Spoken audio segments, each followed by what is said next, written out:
আসসালামু আলাইকুম রহমতুল্লাহি আবরকাতুহ। প্রিয় ভাই ও বোন, আমি ক্যামেরার সামনে ভালোভাবে কথা বলতে পারি না। যদি আমার কোনো কথা একাধিকবার রিপিট হয়ে থাকে, আমার কোনো কথা ভুল হয়ে থাকে, তাহলে অবশ্যই ক্ষমার দৃষ্টিতে দেখবেন। প্রিয় ভাই ও বোন, এই ভিডিওটা আপনাদের সামনে এমনি এমনি আসেনি। আপনি যদি মনে করেন আমি এই ভিডিওটা দেখছি, তাহলে আপনি এমনি এমনি দেখছেন না। মনে রাখবেন, আল্লাহ পাক রব্বুল আলামিন নিশ্চয়ই আপনাকে ভালোবাসেন, তাই তো এই ভিডিওটি আপনার সামনে এসেছে এবং আপনাকে আল্লাহ পাক রব্বুল আলামিন এই ভিডিওটি দেখার তৌফিক দিয়েছেন।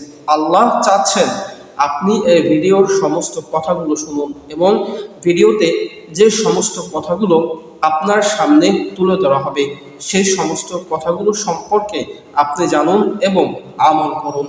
প্রিয় ভাই ও বোন, আজকে আপনাদের সাথে অতি গুরুত্বপূর্ণ একটি বিষয় সম্পর্কে আলোচনা করব।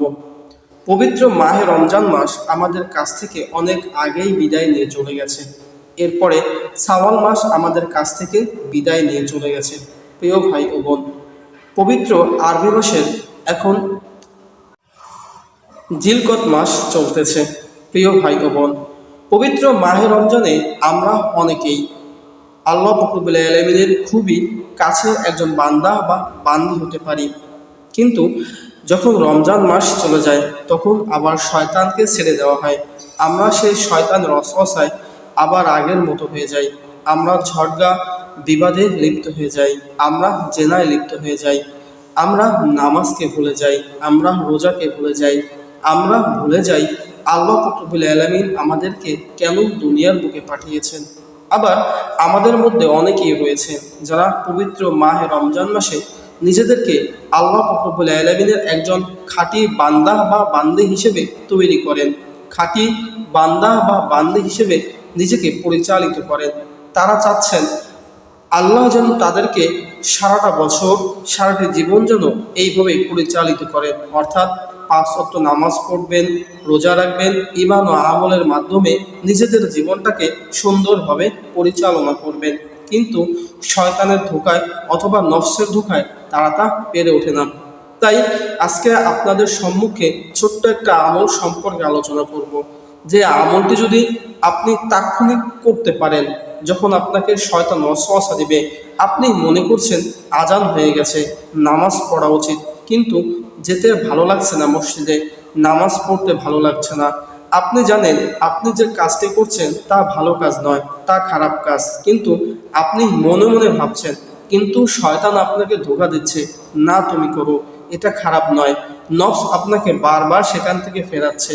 যেহেতু শয়তান আপনাদের সর্বদা সর্ব অবস্থায় ধোঁকা দেয়, সেক্ষেত্রে নফসকে ওই শয়তান কন্ট্রোল করতে পারে। তাই আপনি চাইলেও নফস এবং শয়তানকে অতিক্রম করে সেই খারাপ কাজ থেকে ফিরে আসতে পারেন না।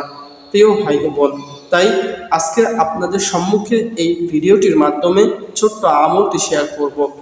যখন আপনাকে শয়তান ওয়াসওয়াসা দিবে, যখন আপনার নফস আপনাকে কন্ট্রোল করতে পারবে না, আপনি নামাজ পড়বেন না, খারাপ পথে পরিচালিত হবেন, মিথ্যা বলবেন, জেনার মধ্যে লিপ্ত হবেন, সুদ এবং ঘুষের দ্বারা নিজের জীবনটাকে পরিচালনা করবেন, আপনি বুঝতে পারেন, আপনি জানতে পারেন, কিন্তু সেখান থেকে আপনি ফিরে আসতে পারেন না।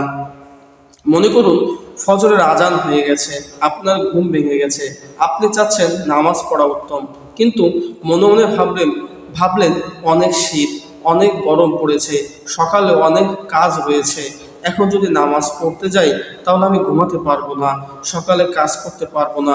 এরকম বিভিন্ন ধোঁকা আপনার মনের মধ্যে আসবে। এমনও হয় হাত পা ভাঙা চলে আসে, হাত পায়ের মধ্যে শক্তি পাই না, চোখ বা মাথা প্রচুর ব্যথা করে, চোখ টেনে মেলতে পারি না। কিন্তু আপনি আজান শুনতে পাচ্ছেন, আপনি বুঝতে পারছেন যে এখন ফজরের আজান হয়ে গেছে, নামাজ পড়তে হবে। আপনার বন্ধুরা আপনাকে ডাকছে, এই চলো খেলতে যাই, চলো আমরা অমুক গাছের কোন একটা ফল চুরি করে খাই, এইটা করি ওইটা করি। অর্থাৎ এক কথায়, যখন আপনাকে শয়তান বা নফস ধোঁকা দিবে, আপনি সাথে সাথে ছোট্ট আমলটি করবেন। প্রিয় ভাই ও বোন, এই আমলটি করার সাথে সাথেই দেখবেন শয়তান আপনাকে ছেড়ে চলে যাবে। তাহলে চলুন আমরা জেনে নেই আজকের এই আমলটি।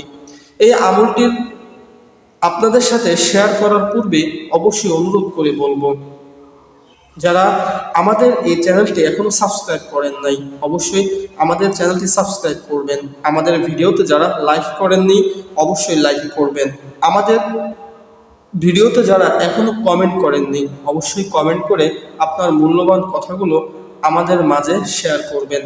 প্রিয় ভাই ও বোন, অবশ্যই এই ভিডিওটি সকলের সাথে বেশি বেশি শেয়ার করবেন। হয়তো আপনার একটি শেয়ারের মাধ্যমে আপনার কোনো ভাই, আপনার কোনো বোন আজকে এই ভিডিওটি দেখতে পারবে, কথাগুলো শুনতে পারবে এবং শয়তান ওয়াসওয়াসা থেকে নিজেকে বাঁচিয়ে সুন্দরভাবে আদর্শবান ধার্মিক একটি জীবন তৈরি করতে পারবে।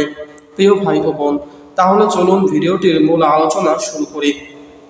প্রিয় ভাই ও বোন, যখনই মনে করবেন শয়তান আপনাকে ওয়াসওয়াসা দিচ্ছে, আপনাকে ধোঁকা দিচ্ছে, ভালো পথে আপনাকে বাধা দিচ্ছে, সাথে সাথে তাৎক্ষণিক আপনি যেভাবেই থাকেন না কেন, যে অবস্থায় থাকেন না কেন, প্রথমে আউযু বিল্লাহি মিনাশ শাইতানির রাজিম এই ছোট্ট পবিত্র কোরআনের আয়াতটি অথবা এই দোয়াটি 7 বার পাঠ করবেন। এরপর বিসমিল্লাহির রহমানির রহিম পবিত্র কোরআনের এই আয়াতটি অথবা আমরা যদি মনে করি এটা একটা দোয়া, এই দোয়াটি 7 বার পাঠ করবেন। এরপরে সূরা ফাতিহা 1 বার পড়বেন। এরপর সূরা ইখলাস 7 বার পাঠ করবেন। এরপরে আপনি যদি পারেন অবশ্যই একবার হলেও 7 বার পড়া উত্তম, কিন্তু একবার হলেও আয়াতুল কুরসি পাঠ করবেন। যদি আপনি আয়াতুল কুরসি পড়তে পারেন তাহলে পাঠ করবেন, আর যদি না পড়তে পারেন তাহলে সূরা ইখলাস যখন 7 বার আপনি পাঠ করবেন, 7 বার পাঠ করার পরে সূরা নাস একবার, সূরা ফালাক একবার এবং সূরা কাফিরুন একবার পাঠ করবেন। এরপর হচ্ছে ইউনুস নবীর দোয়া, আমরা যে দোয়াটি সচরাচর সবাই জানি, সেই দোয়াটি 7 বার পাঠ করবেন। এরপর হচ্ছে আস্তাগফিরুল্লাহ অর্থাৎ তাওবা, আপনি 7 বার পাঠ করবেন। এরপর দুরূদে ইব্রাহিম আপনি 7 বার পাঠ করবেন। যখন আপনার সমস্ত কিছু পাঠ করা হয়ে যাবে তখন ঠিক এভাবে আপনি আপনার 2 হাতের তালুকে ধরে তার মাঝে ছোট্ট একটা ফু দিবেন। এরপরে আপনার এই তালুটি সমস্ত মুখমণ্ডলে একবার মাসিক করবেন। এরপর ঠিক ওই সময় আপনার বুকের মাঝে 3টি ফু দিবেন।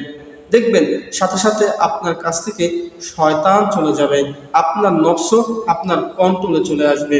প্রিয় ভাই ও বোন, তাহলে চলুন আমরা আলোচনাটুকু আবার শুনে নেই। আপনি 7 বার আউযু বিল্লাহি মিনাশ শাইতানির রাজিম পাঠ করবেন।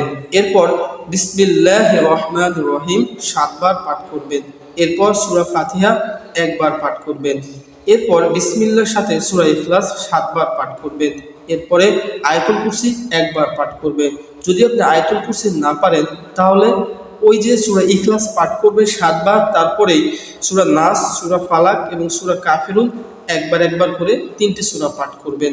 এরপর হচ্ছে ইউনুস নবীর দোয়া 7 বার পাঠ করবেন, তাওবা 7 বার পাঠ করবেন। এরপরে দুরূদে ইব্রাহিম, নামাজের মধ্যে যে দুরূদটা আমরা পড়ে থাকি সেই দুরূদে ইব্রাহিম 7 বার পাঠ করে 2টি হাত ঠিক এভাবে ধরবেন। তারপরে হাতের মাঝে ফু দিবেন, একটি ফু দিবেন। ফু দেওয়ার পরে হাতটি ধরে আপনি নাকে মুখে অর্থাৎ মুখমণ্ডলে মাসিক করবেন। এরপর আপনার বুকের মধ্যে 3টি ফু দিবেন। ইনশাআল্লাহ ছোট্ট আমলটি আপনি যদি বিশ্বাসের সাথে একাগ্রতার সাথে করতে পারেন, তাৎক্ষণিক সাথে সাথে আপনার কাছ থেকে শয়তান বিদায় হয়ে চলে যাবে, আপনার নফস আপনার কন্ট্রোলে চলে আসবে। এটা একটি পরীক্ষিত আমল যা আমি মাঝে মাঝে নিজেই করে থাকি, কেননা আমাকেও শয়তান নফস ধোঁকা দেয়। প্রিয় ভাই ও বোন, ভিডিওটি সবার সাথে শেয়ার করবেন। আশা করি আমার কথাগুলো আপনারা বুঝতে পেরেছেন। সবাই ভালো থাকবেন, সুস্থ থাকবেন। আসসালামু আলাইকুম ওয়া রাহমাতুল্লাহি ওয়া বারাকাতুহু।